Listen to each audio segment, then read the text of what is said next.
xaflad si heer sare ah loo soo agaasimay ayaa lagu qabtay magaalada Laasocurdan. Xafladan ayaa ahayd daafurkii labaad ee Samafale Foundation oo ah hay'ad samafala. Maxamuud Aw Yuusuf oo ka mid ah odayaasha reerka ahna gudoomiye ku-xigeenka Samafale Foundation ayaa aad ugu dheeraaday ahmiyadda loo aasaasay Samafale Foundation. Maxamuud Aw Yuusuf oo hadalkiisa sii wata ayaa sheegay Samafale Foundation inay ka madax bannaan tahay siyaasad isla markaana aanay gacanta ugu jirin cid gaar ah. Waa sidoo hadalka u dhigay deegaanka Laasocurdan ay ka mid yihiin nabadoonka beesha, odayaasha, guddiga magaalada, culimada, dhalinyarada dayarta ah oo wax baranaysa, dumarka khayr bay qabaan oo waxan way iska daalan yihiin oo bil dhanba waxa ka socday shir baa ka socday deegaanka, shir weyn oo bil iyo xoogay socday oo laba beelood lagu heshiisiinayo. marka waa iska daalan yihiin oo daal fara badan baa soo maray. marka sidaas ay inta badan u maqan yihiin. marka dhamaantiin waxaan ku salaamayaa assalaamu calaykum waraxmatullaahi wabarakaatu. ilaahay ha idin barakeeyo. shirkan annaga qabanay oo ka socona Samafale Foundation, hay'adda aad magaceeda ku aragtaan halka ku sawiran. xafladda tani waa xafladii labaad. xafladii koowaad waxa lagu qabtay magaalada Laascaanood oo magaalo ka dhaxaysa deegaanka gobolka Sool ka dhaxaysa. maanta waxaan nasiib u helay inaanu ku qabanno xafladii oo ka daafurno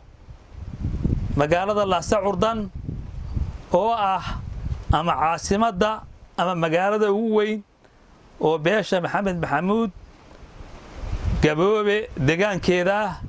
alxamdulillah taasina waa mahad. deegaankana aad baanu ugu ammaanaynaa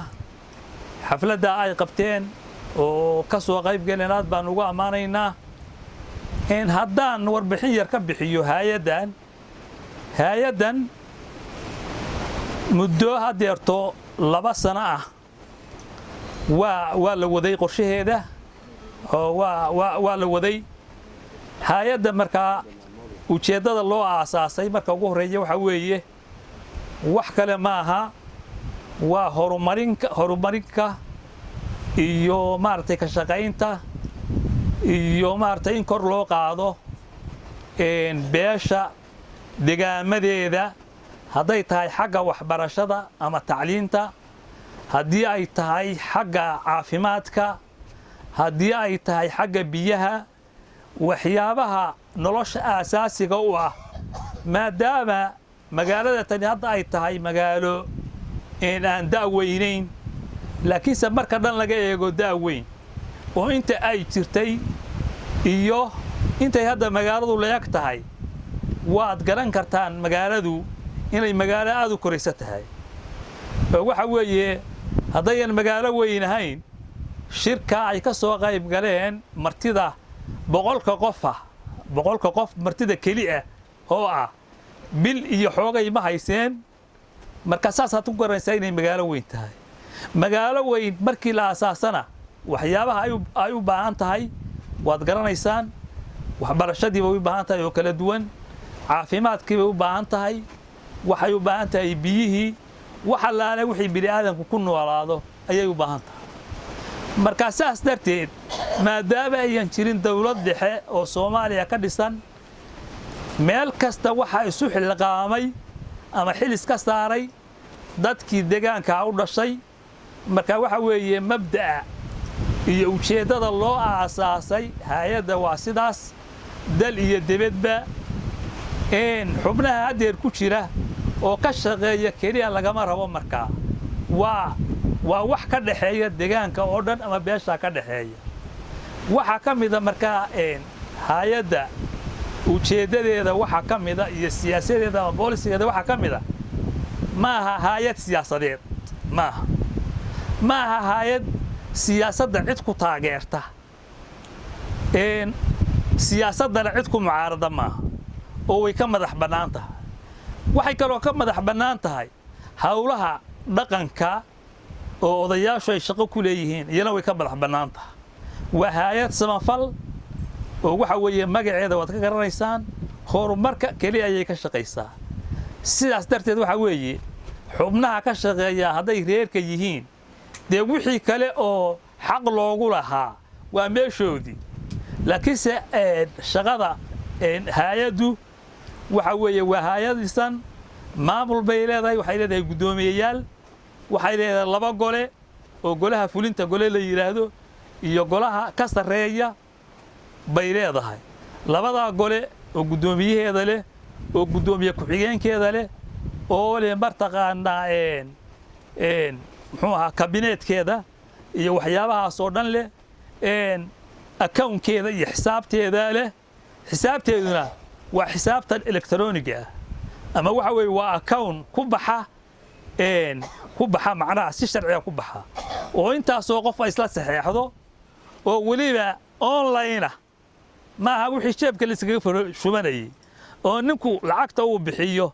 oo hay'adda ku bixiyo waa online lacagtu ku bixiyo lacagta wax lagu bixinayana ayana waa online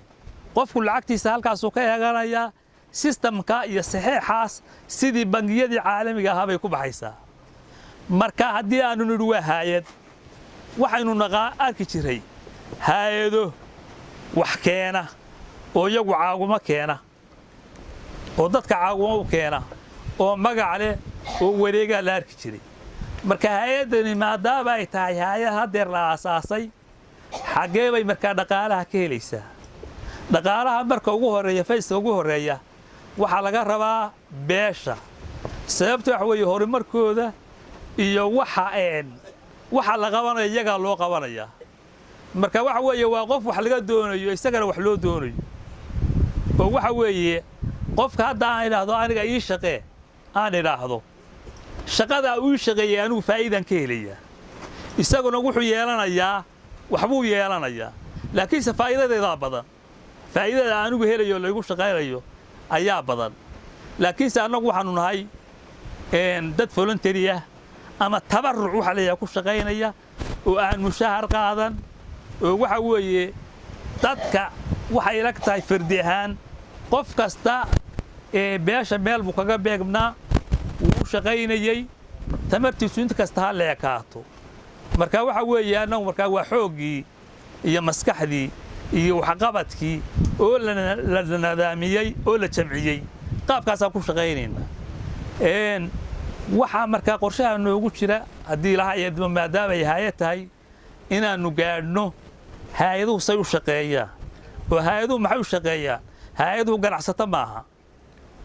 warshadana male laakiinse waxay wax ka helaan markay wax qabtaan waxay wax ka helaan adduunka waxay wax ka helaan shirkadaha waxay wax ka helaan dawladaha qaabkaasna insha Allah processkeedii uu loo socdaa inaanu uga gudbo baanu rabnaa laakiinse inta kale hay'adda waxa lagu wadayaa waxa weeye waa dhaqaalaha beesha miyi iyo magaalo debed iyo gudo cid kasta ninkii xitaa neef bixinaya waxa weeye waa waxtar ninkii neef ka yar bixinaya waa waxtar ninkii bixinaya $1 bishii waa waxtar waxana waa wax adiga laga qaadayo adiga wax lagu qabanayo sidaasay la ku shaqeeyaan hay'aduhu ama adduunku ku horumaraa marka insha Allah anaga waxa weeye ujeedada hay'adda loo aasaasay qaabka weeye sharcigeedana insha Allah kulay dadka qaar baa haya wada akhrisan doontaan oo de wax siyaasada maaha talabaad waxa weeye waxa qorshaha noogu jira hawluhu sida ay u kala muhiimsan yihiin loo qabto مثلا هذا تاني مقالة ومقالوي قرشها ugu horeeya aanu doonayna wax ka qabano waxa weeye wax xaq waxbarashada oo dadku hadayaan waxbarasho lahayn adduunka way ka hadhayaan waxa ma qabsan karaan waxba isku afgaran karaan waxba ma soconayaan adduunka horumaray wuxuu ku horumaray waxbarashada wixii hore u jirayna waxaanu doonaynaa inaanu tayayno waxaanu malaynayaa dadku ay arkayeen tabeelo weyn oo yaala magaalada way arkayeen oo ay ku qoran tahay laasa curdan boarding school ay ku qoran tahay waxaanu doonaynaa inaanu samayno school boarding ah oo marka la yiraahdo schoolkaas waa boarding markii la yiraahdo waxa weeye ardaydu waa meel ay jiifsato oo wax ku barato oo ka cuntayso oo ayaan magaalo u bixin marka waxa weeye iskuulkaasna insha Allah waynu dhagax dhigaynaa waynu la bilaabaynaa waxay noqonaysaa tallaabooyinka ugu horeeya oo la qabto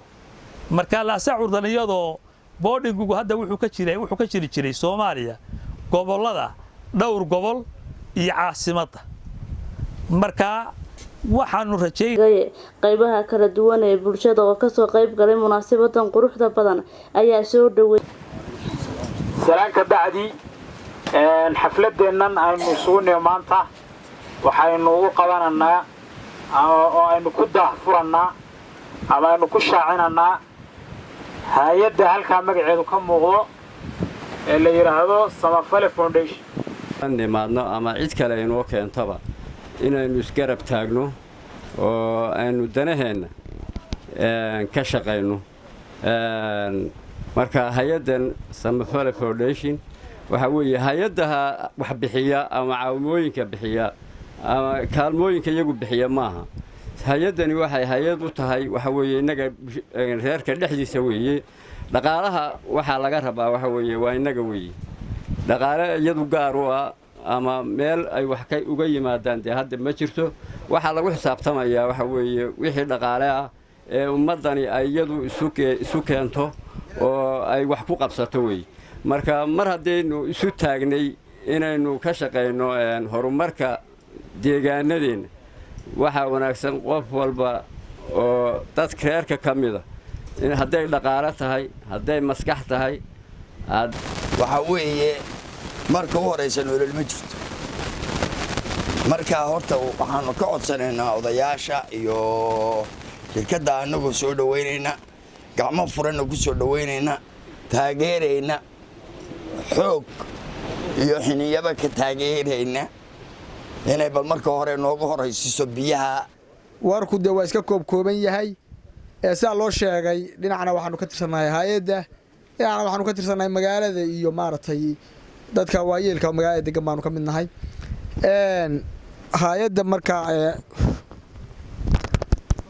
hay'adda xaggeeda dee waa sidaa laga soo warramay hay'adda Maxamed Yuusuf baa warkeedii oo dhan ina siiyay oo dhammaystiran marka laakiin lagu celiyo kale waxay u taagan tahay bacdal salaam marka inta ka gudbo awsha hay'addan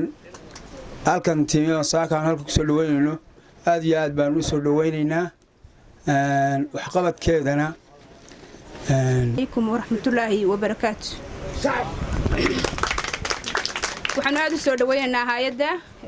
noo timi wax noo qabanaysa dhididay oo ka soo dhididay dadkeeda waxbarasho la'aanta caafimaad la'aanta biyo la'aantu intaba ay ka muuqato oo u baahan garab xaq walba uga baahan xagga caafimaadka uga baahan xagga waxbarashada uga baahan dhinac kastaba uga baahan oo u baahan in wax loo Samafale Foundation ugu dambeyn xafladda waxaa soo xiray Caaqil Cabdirasaaq Maxamed Xasan Falaaru oo isagu goobjoog culimada waayeelka waxgaradka dhalinyarada haweenka bahda saxaafadda oo maanta dhanba laga dulboodboodayay halkaana iyadoo in badan taagnayd dhammaantiin waxaan idinku salaamayaa salaanta islaamka assalaamu calaykum waraxmatullaahi wabarakaatu ilaahay nabadqabka isugu keenay barwaaqo iyo nimco isugu keenay deegaankeenna oo muddo hadda 40 casho ka hor siduu u ekaa ilaahay og yahay sidaa haddana u bedelay oo quruxda iyo nimcada aynu dhex joogno ilaahaas aynu mahadnaqaynaa isagaa mudan inaynu mahadnaqno mar walba iyo meel kasta aynu joogno waxaan rabaa inaan ku bilaabo maanta hadalkayga inaan ku bilaabo mahadcelin hawshii quruxda badnayd oo Maxamed Maxamuud Gaboobe ay ku qabteen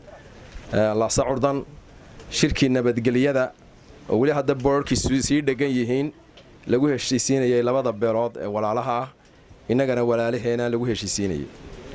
waxaan rabaa inaan u mahadceliyo gabdhihii sida wanaagsan u shaqaynayey habeen iyo maalin u taagnaa guuraynayey qorraxdu ugu dhacaysay gabalku ugu soo baxayey waxaan leenahay ilaahay miisaankiinna xasanaadka ha idiin saaro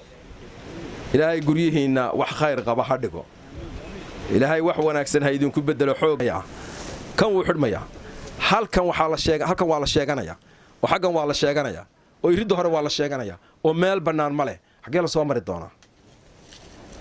sida caadiyan meesha la degayo maaha noloshii aynu ku jirnay oo aynu miyiga ahayn inaynu ka baxnaa la doonaya waa magaalo meeshu waa caasimad inaynu horumarinaynu doonaynaa in boqolaal kun malaayiin lacaga la geliyaa la doonaya inay la tartantaa la doonayaa asaageedii ka horreeyeyba inay la tartaan rabaa haddaba noocan kulama tartami karo magaalada weynaynu wax ka bedelaa xitaa weynaynu teelagaraynaa dhul wadooyina oo dad leeyahay inaynu ka iibinno oo iyagu ay meelaha bannaan u baxaan oo ay ku qanacaan weliba ku qanacaan weynaynu teegaraynaa dhulka bannaan oo magaalada ka soo baxsan oo hadda aan la dhisin in wadooyin laga saaro oo la yidhahdo halkaasi waa wadee ka leexo xitaa magaaladu haddaanay waddan ahayn lama biyogelin karo ninna ma ogola gurigiisa in qasabad la dhex mariyo ninna ma ogola hadday jabtana guriga dee ninbaa iska laho lama samayn karo haddiiba biyaha la geliyo waxay u baahan tahay wadooyin furan oo main babiska ama beebabka waaweyn ay dhex maraan bay u baahan tahay waddadu waa lambar 1ka nolosha magaalada ka jirta weeye munaasabada kadib waxaa la dhagax dhigay xarun loogu talagalay in lagu xanaaneeyo carruurta ama lagu xereeyo waa maanta waa 10kii bishii toddobaad waxaa halkan laga dhagax Muuna Axmed Cabdi Muuna Maandeeq dalka TV